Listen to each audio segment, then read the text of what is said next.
Hindi ko rin alam kung saan din yung butas. Yo. Ay, ilaangat siguro to? Hindi. Sa apakan? Oh my God, ano ba to yung kinukuha natin? Boss, tanong ko lang, saan naglalagay ng fuel dito? Pambira, na kinakain kami. Yung fuel po, yung gas. Yep. Naiwan po sa Nasa amin. ano po sir, left side sa likod lang ng ng pintuan ng pasahero. Diyan, merong color block dyan na Wala. Pindot lang sir. Wala eh. Feeling ko talaga naiwan sa kanila yung gasolinahan nito. Ito, nakita na namin. Hinangatan to? Yun! Yun. Ah, okay.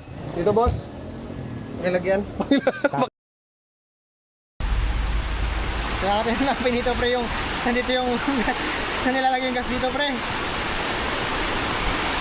Ano pre, nakita ko pre. Saan? Ayun dyan pre oh. Uy. Saan yan? Sa harap? Ano pre? Ayun dyan pre oh. Ayun oh. Fuel reservoir cap. Fuel reservoir cap cover. Ayan, Dito yun, sa yun. likod. Tara pre, tara pre. Tignan natin ba ano ba? Kaya nga may information tayo pre. Ano tayo? Mga old ways tayo, old. Dito. Kabila? Ha? Ay, yan. Tarang! Astig naman. Hindi Hindi natin na makita. So, pasok mo may unti. Para di mabasa yung magano tayo. Lagay. Fam, be one of us.